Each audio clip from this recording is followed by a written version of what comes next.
Hello and welcome to Murmurs on the Mooring. We're back. It's been a little while. There's been some... It's been a long while. It's been ages. We're really sorry. We both got jobs that were pretty full on. Well, we went from unemployed to working. Yep. And we both moved. And... like half of Scotland, basically. Yeah, that's meant that this hasn't taken priority, unfortunately. But we've done loads of thinking about boats and looking at boats and being on boats. Yep, the boats haven't stopped, even if the podcasts have. Yeah. So we're trying to promise. Yeah, we're not going to promise, because every time we bloody promise, we never keep that promise. So we're going to make a concerted effort to try and make more podcasts more regularly.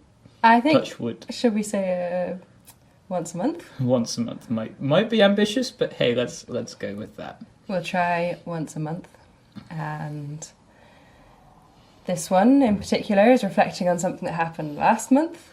It wasn't even last month, it was the month before last. Oh, it was the end. Lord. So this was the last weekend in June. It was the end, right at the end of June. And we're reflecting on the Portsoy Boat Festival, which I think, we waffle about for a bit, but then we also interview some really lovely people, which we really appreciated. It was so good. Yeah, they gave us some really nice time and really nice words, and lots of enthusiasm for any more sharing of their stories. It's been quite a good summer for boats in Scotland. It's been a sort of incredible summer for boats in Scotland. I can't remember a summer like it. It's been boats blooming everywhere. In every month there's been like a big boat event, so it's been pretty exciting. It's just a shame that life got in the way of like actually being able to tell you guys about that, but we're going to try our best now to catch up. We are. Do you want to go through any highlights though? So events? After Portsoy, which was awesome as you'll hear, Tall Ships visited Aberdeen, which was incredible. That was the 19th to 22nd of July, so just last month. That was incredible for anybody that made it. I'm sure you'd agree. Lots of very beautiful big ships.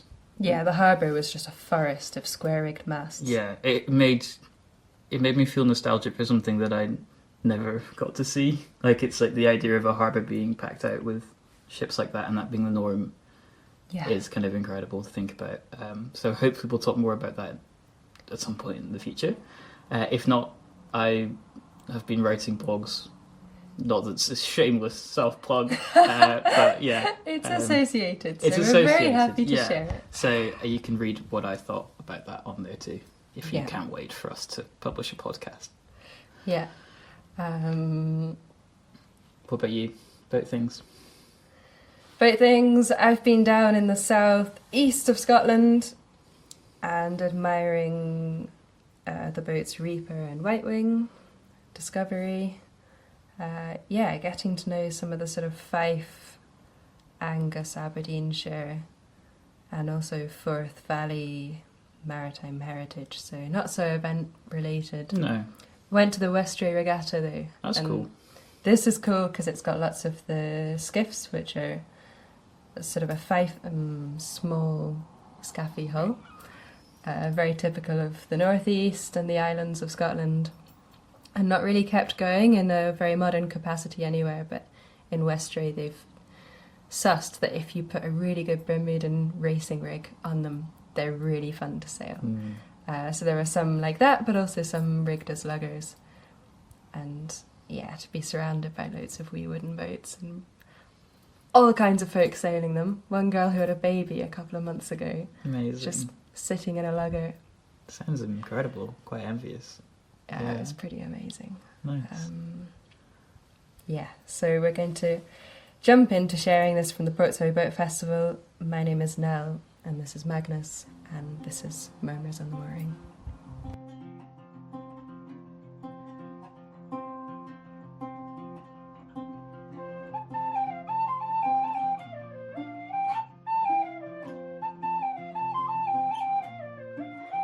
So for those that haven't been in Portsoy, it's an interesting harbour because it's kind of two different harbours that are really close to each other.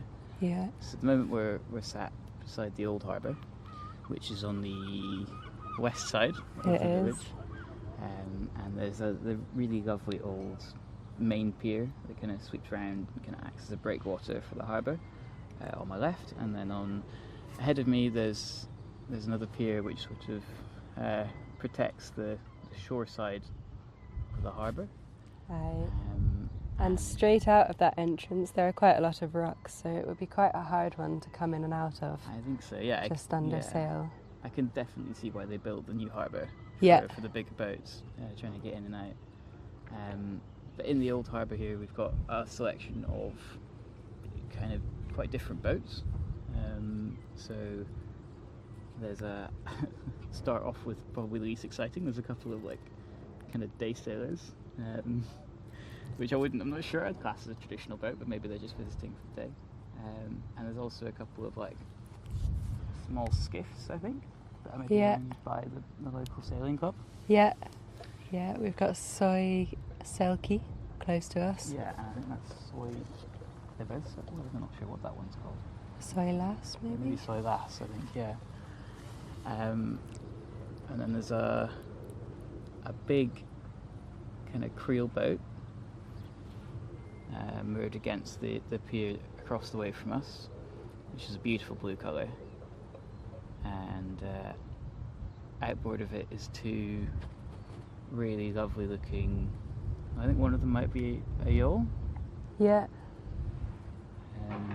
Which, everything, I think because it's a boat festival, everyone cleans up their boats, so everything's nice and shiny.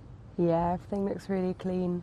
And right now everything that's down in this harbour we can see really clearly because the sea's pretty much dried out. This is probably low tide in the next half an hour. Yeah. It's still been going out, but we can see right down to the keel of all of the boats. Yeah. And then in front of the big creel boat is this really nice kind of like crabber. It's kind of difficult to describe, but it's kind of like a working boat shaped hull with a big square transom, but it has like a proper cabin built on top of where the deck would be to provide a bit of comfort, so you can sleep and cook food and stuff. And that's got I think it's just got a Bermudan rig, that one. It's not rigged as a gaff or anything, but they're quite common. If you go to a lot of marinas and you see quite a traditional looking boat, it's probably likely to be like in the style of like a pilot cutter or a crabber. And they're nice. They're really nice. Yeah, this one's a pretty one. And then quite close to us we've got one that we're pretty fond of. Yeah. So we might have mentioned it in previous podcasts just in passing. We have. In front of us is Isabella Fortuna, which is a really lovely fifey from Wick. She's owned by the Wick Society, who sort of run her as a object of heritage for the town, to demonstrate the really close and really important ties the herring industry had with Wick. Wick being one of the sort of largest fishing ports anywhere in the UK for a little while. Had one of the biggest herring fleets for a good number of years as well. So it's really amazing they still have this tangible link to that industry. We spoke to the wonderful skipper of Isabella Fortuna, Mr. Malcolm Bremner, who's a long-standing member of the Wick Society, which is the organisation that looks after this beautiful boat, as well as a lot of other things that happen in Wick itself in the town. So we hope you enjoy listening to this short interview with him.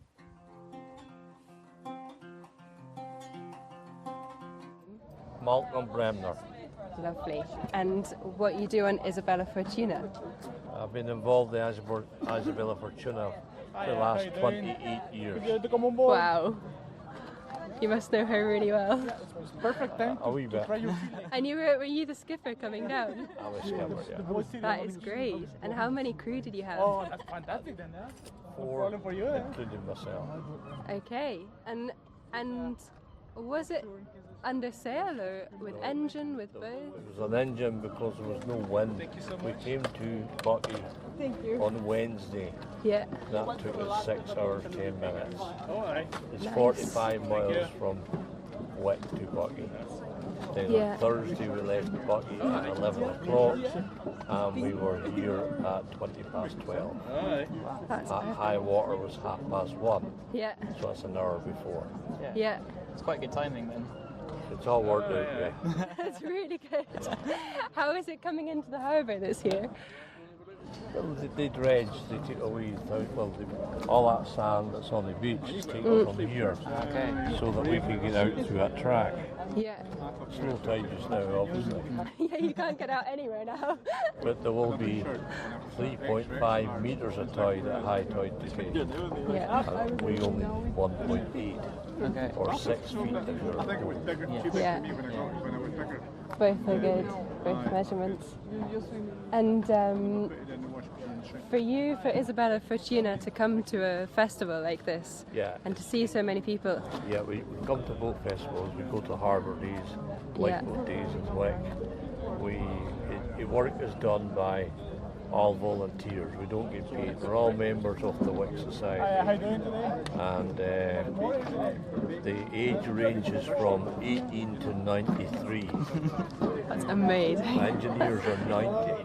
There's someone who looks younger than 18 on the boat though as well. Well, yeah, More information for you. For they can way come back and go, home. but we do trips out Yeah. for family and friends. Sometimes I'm But, waiting before bed. but we don't let people under 18 do any work. Okay, that sounds good. And we've heard quite a bit about the Wick Society yesterday. It seems like a wonderful organisation.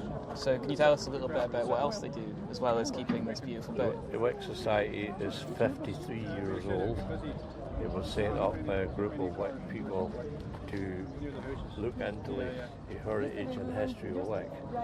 Wick was the largest heritage port in Europe, and in 1863 976 boats left the harbour and they returned with 143,000 cram.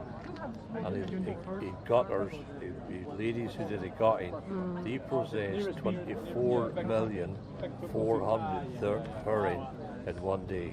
Gosh.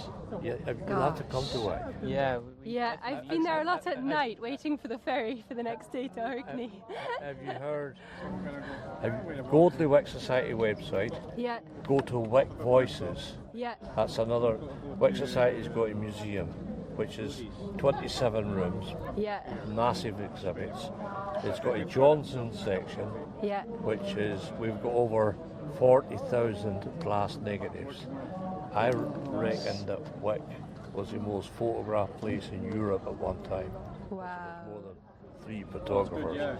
It's got a boat section that runs the Isabella Fortuna. We've got another Orkney yawl called the Diligent. We've got a Westry yawl called the Margarets. We've got a Dysart yawl, and it's all done voluntary. Nobody gets paid. Yeah, It's that's so- extraordinary. And it's really inspiring to hear that the community is so involved in sort of keeping the heritage alive, because in a lot of times that seems like it's just sort of drifted away. Yeah, So it's nice to have. we get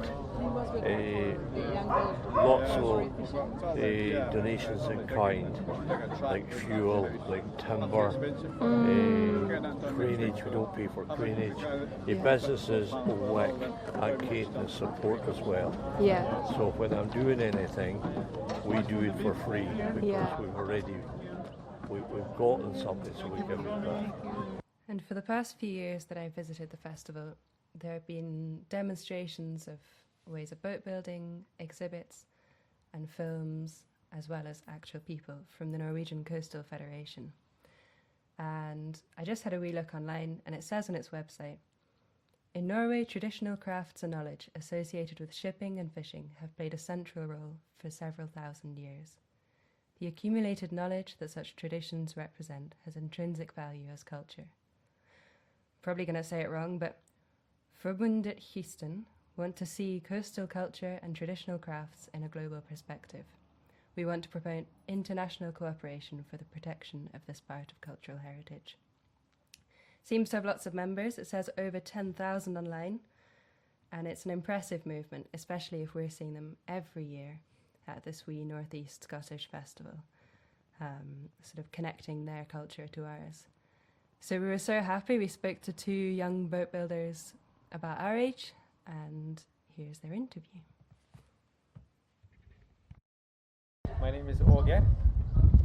I'm from the midwest coast of Norway, doing boat building there at a museum. Yeah, my name is Bendik. Come from more the south of Norway. Building a small Viking boat at the Norwegian Maritime Museum at the moment. Epic to have you both here. And when you come to the Portsoy Boat Festival, what is it that brings you across the sea to Scotland from a place that already has very alive maritime heritage? I think it's the fact that the maritime heritage is so shared, and that it's very much the same tradition, the same both techniques and culture from Scotland and Norway. So then it's a great way of growing the culture. It's quite hard to recruit people to boat building, to the maritime using of the traditional boats. But if we can make allies across the sea, if we can just expand the culture by meeting others that share the same instead of recruiting, that can be a great help. Yeah, I'm surprised that it's hard in Norway, like to find more people. I guess it's not hard to recruit new people, to at least not to building boats, but it's hard to keep them in the boat building because it's hard to get enough work for everyone. So there's loads of apprentices in Norway, but not so many who continue with boat building later on. I see. And they're also very spread around, so it's nice to try to connect to other boat builders and get to know everyone. And also since it's so similar in Scotland and the Faroe Islands and Shetland and Orkney, it's quite nice to see, to try to draw the lines and see how we're connected. Yeah, it really is, and we have loads of influences from Norway and from the wonderful Vikings with their wonderful, building practices. But do you have influences from Scotland? Definitely. We can't pinpoint it, but that there has been an exchange, that the using and building of boats, that it's definitely influenced each other. And we can also see it a bit on the names of specific parts on boats in all the different Nordic languages, that a lot of the words are shared. Because the main road that has been connecting people is the sea, and people along the coast have in the west of Norway have a lot more, or had a lot more to do with the people in Scotland than they had to do with the people north and south of them in Norway. Yeah. So there has been a lot of exchange. That's so interesting, because I think for us we only really hear about it one way. Like it's really only the Norwegian influence in Scotland. It's like what we've received. Yeah, it's like we didn't give anything back. I think that's kind of how we feel sometimes.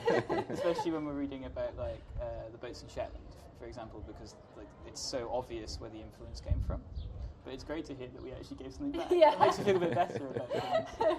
Yeah. But also, except for the boats, you can also see it on the houses and the church, especially the churches in Norway. It's very clear that they have gotten Scottish masons to Norway. Yeah. So you can see very similar things from the churches in Scotland to the Norwegian ones. So it's clear that they have brought experts from Scotland up to Norway. Wow. Yeah. And I guess the word is the same. We say the kirk. Yeah, the kirke. Yeah. Mm. Yeah, so this is the same. We have more words. In these villages, someone would say, the lifts up at Nuride. Is the lift your word for air or for sky? Yeah. Yeah, then we have a lot of, in these coastal villages, a lot of shared story. In the same way, like as you were saying, like I guess that if you were on the like west coast of Norway, maybe you'd have a closer connection to Scotland. I think here it'd be the same. You'd probably have a closer connection to Norway than you would with like the south coast of England or like London. 100%. So you can see like how there'd be that change of language, which is it's really lovely to see that. It's not something that I think gets picked up on very much either. Kind of across the North Sea, symbiotic relationship. It's nice. In a way, the world has gotten a bit more distant after we started with the airplanes. But when it was still just the sailing and the boats, then it was a lot more connected, oddly enough. And people just pointed across the sea and said, "That's my neighbor." Thank you so much for listening to this episode of Murmurs in the Mooring. We hope you lived through Portsoy vicariously through us a little bit. We had a lot of fun putting this little podcast together. Yeah, we found it interesting talking to the wonderful people who gave us their time, and fun to pick out the bits to share with you, so let us know what you think. We're still sussing sound technology, so any tips on that as well are also welcome. But yeah, we're happy to be getting back into the swing of it. Yeah, and I think I just want to say how much we appreciated hearing from some of you guys, our wonderful listeners. While we were away, it meant a lot to sort of have a bit of back and forth, and hopefully we'll repay that a little bit with some more regular podcasts. Yeah, we're excited. Lots of good projects coming up, and let us know your feedback. It's nice to talk about boats for both of us anytime as well. And if you want to tell us this is rubbish, please do. Any feedback, good, bad, just tell us. On that note, the music's coming in about now.